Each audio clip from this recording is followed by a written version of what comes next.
This is the story of Black Millionaire went undercover at her dealership. Minutes later, she fired half the staff as it truly unfolded. The morning sun cast long shadows across the pristine showroom floor of Premier Motors, where chrome gleamed like promises and leather seats whispered of luxury most could only dream of. Maya Richardson stood across the street, her breath forming small clouds in the crisp October air, watching her employees through the floor-to-ceiling windows. She had built this empire from nothing, clawing her way up from a single used car lot to owning 12 dealerships across 3 states. But today, she wasn't the CEO. Today, she was just another black woman looking to buy a car. The transformation had taken hours. Gone were the designer suits and diamond earrings that marked her status. Instead, she wore modest jeans, scuffed sneakers, and a simple sweater that had seen better days. Her natural hair was pulled back into a simple ponytail, and she'd removed every trace of the wealth that usually announced her presence before she even spoke. If you're someone who believes in justice and accountability, you might want to follow along as this story unfolds in ways that will challenge everything you think you know about prejudice and power. Maya's hands trembled slightly as she pushed open the glass doors, not from nervousness, but from the weight of what she was about to discover. She had built Premier Motors on principles of equality and respect, hiring diverse staff and implementing policies that should have made discrimination impossible. Yet the complaints had been mounting for months. Customers of color reporting dismissive treatment, being steered toward cheaper models, or simply ignored, while white customers received immediate attention. Her management team had assured her these were isolated incidents, misunderstandings blown out of proportion. The showroom buzzed with the quiet energy of a Tuesday morning. Sales associates moved between gleaming vehicles, their polished shoes clicking against the marble floor. Maya noticed immediately how their eyes swept over her, cataloguing her appearance with the practiced efficiency of people who had learned to judge purchasing power at a glance. She counted 3 staff members within 20 feet, all of whom seemed suddenly very interested in paperwork that hadn't existed moments before. "Excuse me," Maya said, approaching a young man in a crisp white shirt and navy tie. His name tag read Brandon, and his smile was as polished as the cars surrounding them. "I'm interested in looking at some vehicles today." Brandon's eyes flickered over her appearance, lingering on her worn sneakers and the small purse slung over her shoulder. "Sure, what's your budget range?"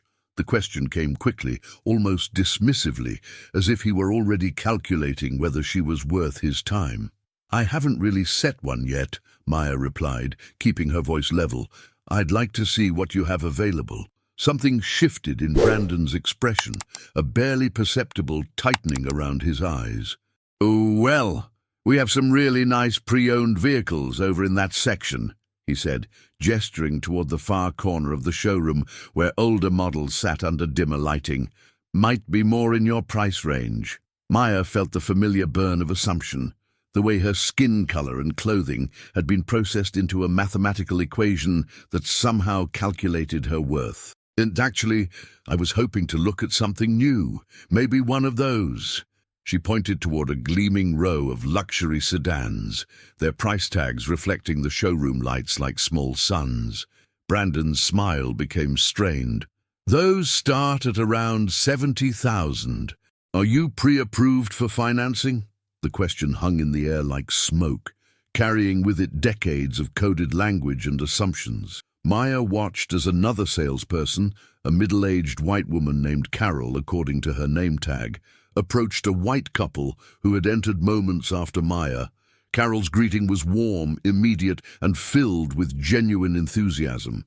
I'd like to test drive that one," Maya said, pointing to a silver sedan that gleamed under the showroom lights. "I'll need to see your license and get some financial information first," Brandon replied, his tone suggesting this was an insurmountable obstacle rather than standard procedure. Maya handed over her license, watching Brandon's face for any flicker of recognition. The name on the ID was Maya Richardson, the same name that appeared on the deed to the building they stood in, on the paychecks he received every 2 weeks, and on the company mission statement that hung framed behind the reception desk. But Brandon saw only what he expected to see, his assumptions acting like a filter that made her invisible even when she was standing right in front of him. While Brandon disappeared to check on some things, Maya observed the ecosystem of her own business with the eyes of an outsider. She watched Carol enthusiastically showing the white couple features on a luxury SUV, her hands gesturing animatedly as she explained leather options and technology packages. The couple hadn't been asked about pre-approval or budget constraints. They were simply treated as serious buyers worthy of attention and respect. 20 minutes passed before Brandon returned, his expression suggesting he had hoped she might have disappeared in his absence. So, I ran some preliminary numbers, and honestly, the financing on these vehicles might be challenging. Have you considered our certified pre-owned program? Maya felt anger building in her chest like pressure in a steam engine, but she kept her voice steady. I'd still like to test drive the sedan. Brandon glanced around the showroom as if seeking rescue, then sighed with the weight of someone being asked to perform an unreasonable task. Let me get the keys. As she waited, Maya noticed another pattern emerging. A young Latino man had entered and was receiving similar treatment from a different salesperson, being quickly directed toward the used car section, despite his expressed interest in new vehicles.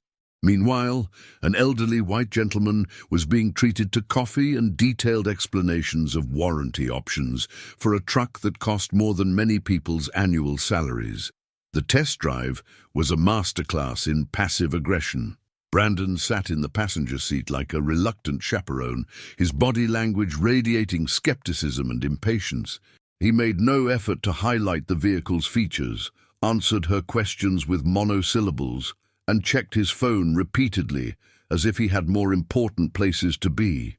"This handles really well," Maya commented, as they merged onto the highway, the sedan's engine purring with the confidence that only comes from German engineering. Brandon replied, his attention focused on his phone screen. Maya had built her business empire by reading people, by understanding the subtle languages of body language and tone that often said more than words ever could.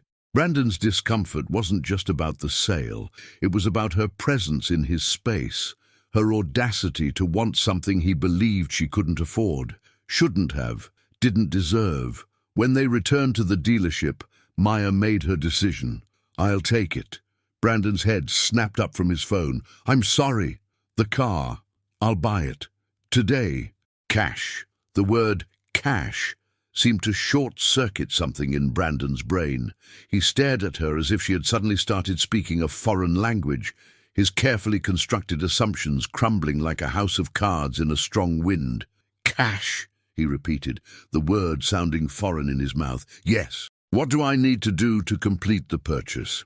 What followed was perhaps the most uncomfortable 20 minutes in Brandon's professional life. He fumbled through paperwork, made multiple trips to his manager's office, and kept glancing at Maya as if she might evaporate at any moment. The manager, a heavy-set man named Rick, with a mustache that belonged in a different decade, emerged from his office with the expression of someone who had been told something impossible. Ma'am, Brandon tells me you're looking to purchase this vehicle with cash." Rick's tone carried the same disbelief, as if the concept of a black woman making a significant cash purchase was somehow against the laws of physics. "That's correct." Rick's eyes narrowed slightly, and Maya could almost see the calculations running behind them. "We'll need to verify funds." "Of course. And there are some additional fees we should discuss." Maya had heard enough. She had seen enough. The pattern wasn't isolated incidents or misunderstandings. It was systematic, ingrained, and happening in her own business under her own roof. She pulled out her phone and made a call that would change everything. "Security, this is Maya Richardson. I need you to lock down the building. No one in or out for the next hour." The effect was immediate and electric. Rick's face went through a spectrum of colors that would have been impressive if it weren't so revealing.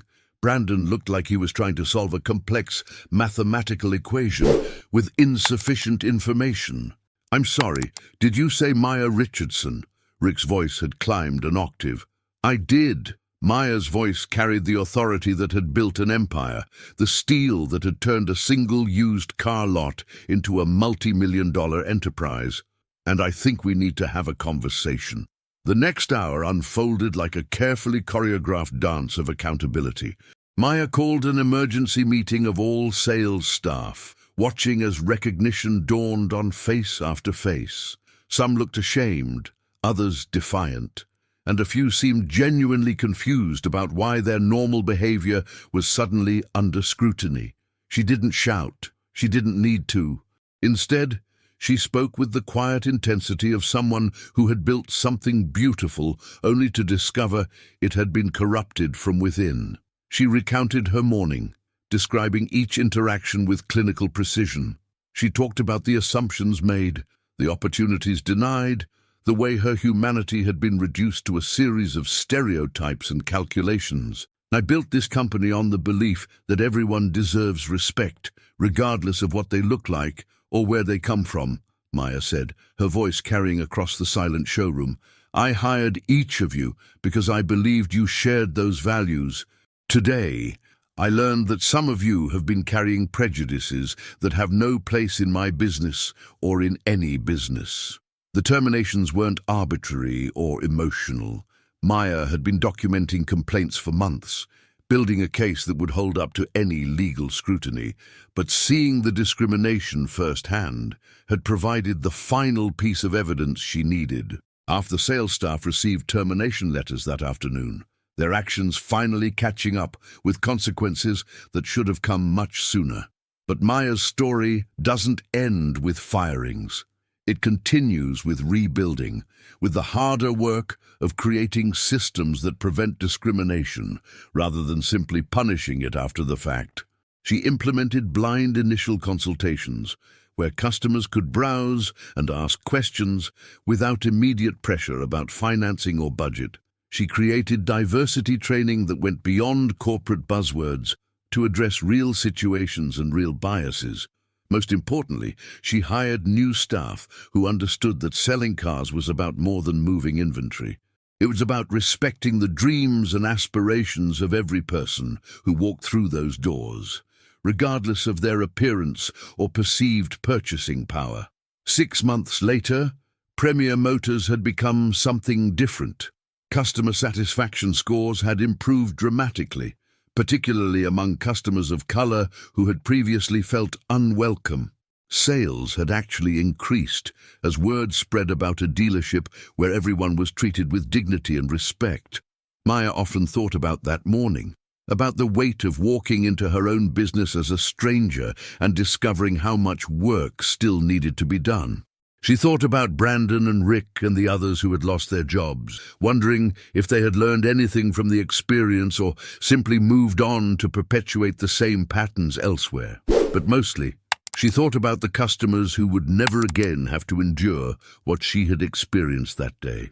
The young families who could shop for their first new car without facing assumptions about their worthiness. The successful professionals who wouldn't be steered toward used vehicles based on the color of their skin.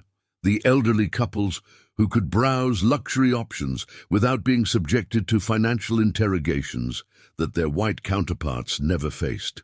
The transformation of Premier Motors became a case study in business schools, an example of how leadership accountability could create real change.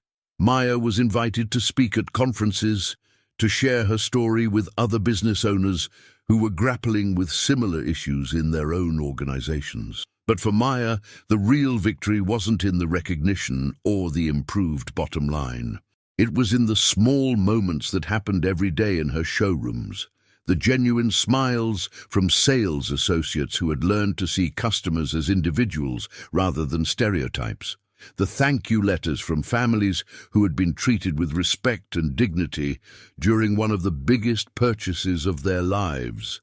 The morning sun still cast long shadows across the showroom floor of Premier Motors, But now those shadows fell on a different kind of business, one where a person's worth wasn't calculated by their appearance, where dreams weren't dismissed based on assumptions, and where the promise of equality that hung in the mission statement on the wall was actually lived out in every interaction. Maya Richardson had learned that building a business was one thing, but building a culture of respect and dignity was something else entirely. It required constant vigilance, ongoing education, and the courage to confront uncomfortable truths about systems and people you thought you could trust. As she stood in her office, looking down at the showroom floor where customers of all backgrounds browsed freely and confidently, Maya reflected on the journey that had brought her here, from a single used car lot to a business empire, from assumptions about what a black woman could achieve to the reality of what she had built. The story of Premier Motors became more than just a story about a dealership. It became a story about the power of accountability, the importance of lived experience, and the possibility of creating change when leaders are willing to confront difficult truths about their own organizations. If this story resonates with you, if you believe in the power of standing up for what's right even when it's difficult, consider sharing it with someone who needs to hear that change is possible, that justice can prevail, and that sometimes the most powerful transformations begin with the courage to see the world through someone else's eyes. Maya's legacy wasn't just in the cars she sold or the profits she generated, it was in the culture she created, the barriers she broke down, and the example she set for other leaders who were ready to do the hard work of creating truly equitable businesses. The shadows on the showroom floor had shifted, and in their new patterns, everyone could find a place where they belonged.